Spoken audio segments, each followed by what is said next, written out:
আসসালামু আলাইকুম। আজকে একটা বিষয় নিয়ে কথা বলতে চাচ্ছি।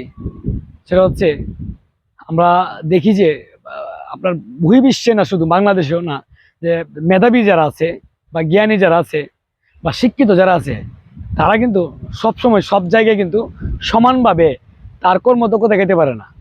কিন্তু এমন কিছু কিছু মানুষ আছে যারা তার নিজ কর্মে তারা সফল। এমন একটা মানুষ আপনার কথা বলবো, সেটা হচ্ছে হবিগঞ্জের 4 আসনের মাধবপুর এবং সোনারগাঁয়ের 4 আসনের ব্যারিস্টার সুমন ভাই, ব্যারিস্টার সাইদুল হক সুমন ভাই।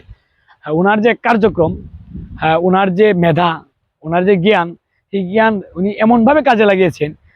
অনেকে বলতে পারেন উনি সংসদ সদস্য হওয়ার পরে ওনার কার্যক্রম দেখাচ্ছে। আসলে কিন্তু না। যার ইচ্ছা থাকে সে কিন্তু সংসদ সদস্য হওয়ার আগেও কিন্তু কাজ করতে পারে। আমরা যদি তার আগের ইয়েগুলা দেখি, তার ব্যাকগ্রাউন্ডগুলা, সে নাকি অনেকগুলা নিজের নিজের অর্থায়নে, নিজের টাকায় সে অনেক মানুষের উপকার করেছে, অনেক ব্রিজ করেছে।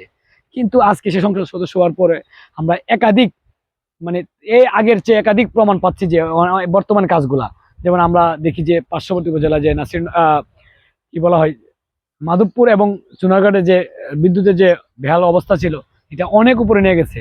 বিশেষ করে সোনারঘাটের যে চা যে শ্রমিকগুলো ছিল, তাদের যে ন্যায্য দাবিগুলো ছিল, সেই ন্যায্য দাবি সে নির্বাচন আগেও কিন্তু সে তাদের সাথে ঐক্যমত প্রকাশ করেছে, তাদের সাথে সহমত প্রকাশ করেছে। সে নির্বাচনের পরে তাদের অধিকার বাঁচার জন্য, অধিকার দেওয়ার জন্য বিভিন্ন তাদের সংগ্রামে তাদের সাথে মিশে আছে। কিন্তু ব্যারিস্টার সুমনের মতো একজন লোক কিন্তু খুবই প্রয়োজন সব এলাকায়। কারণ ব্যারিস্টার সুমন সে এমনগুলা সেক্টর নাই, যে শিক্ষাক্ষেত্রে বলেন বা বিভিন্ন ধরনের নালা নর্দমাতে ছিল, যেখানে মানুষ কাল পশ্চাৎ করতো। আপনারা জানেন যে মাধবপুরে যদি আমরা বিশেষ করে উত্তর দিকে, মাধবপুর দিকে যে রাস্তাটা, এই রাস্তাটা প্রচন্ড প্রসাবের মানে গন্ধ, যাওয়া যেত না। কিন্তু এখানে এমন সিস্টেমে এমন সুন্দর একটা পরিবেশ করছে, যেখানে এক নির্দিষ্ট স্থানে তাকে প্রস্রাব করা জায়গা করছে।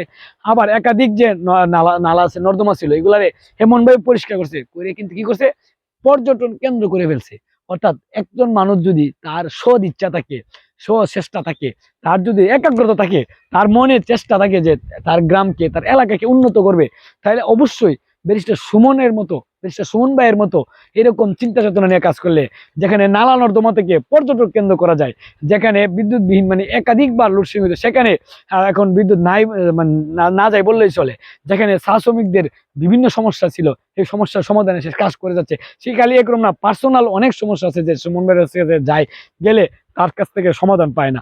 সে নিজে যে যেমন বলে অনলাইনে আইসা, কিন্তু সে বাস্তবে কিন্তু 99 না, প্রায় 100% করার চেষ্টা করে সবসময়। কারণ তার কাজগুলা আমার মনে হচ্ছে যে যারা পেন ফলোয়ার আছে, যারা নেক্সটে যারা তাদের অনেক সম্ভাবনা রয়েছে, তারা অন্তপক্ষে ব্যারিস্টার সুমন ভাইয়ের কার্যকলাপগুলোই যদি দেখে অনুপ্রাণিত হয়, তাহলে কিন্তু তাদের জীবন, ব্যারিস্টার সুমন ভাই যেমন এলাকার অনেক উপরে চলে গেছে, সারা বাংলাদেশে সে একজন আলোচিত মানুষ হয়ে গেছে। এবং তার কাজ দ্বারা কিন্তু, কর্ম দ্বারা, তার মানে পরম পরম কথার মাধ্যমে না, তার কাজের মাধ্যমে কিন্তু সে সফলতা পেয়েছে এবং পাইবে। শিক্ষিতলোক যারা তাকে ফলো করবে বা তার আচরণগুলো ফলো করবে, অবশ্যই তারাও কিন্তু এক সময় সুমন ভাইয়ের মতো চলে যাবে। এবং এলাকার মানুষ তাকে দেখলে জড়িয়ে ধরবে, মুরব্বীরা তাকে দেখলে জড়িয়ে ধরার ইচ্ছা করে। কারণ কি, একমাত্র তার কর্মের জন্যই তাকে দেখে জড়িয়ে ধরার একমাত্র কারণ, তার সফলতা পাই দিকেই তার জন্য তার সাথে মানুষ মিশতে চায়। তো সবাই অবশ্যই ভালো থাকবেন এবং সুস্থ থাকবেন, এবং স্বকর্মে তারা আছেন, তারা সর্বোচ্চ দিয়ে চেষ্টা করবেন এমন একজন একজন আইডল মানুষ হিসাবে সুমন ভাইয়ের মতো একজন আইডল মানুষ হতে চাই। এবং একজন ভালো মানুষ হতে চাইলে এবং তার কর্ম দ্বারা যদি হতে চান, তাহলে অবশ্যই সুমন ভাইকে ফলো করবেন। সবাই ভালো থাকেন, সুস্থ থাকেন, এবং আবার সবাইকে আল্লাহ হাফেজ।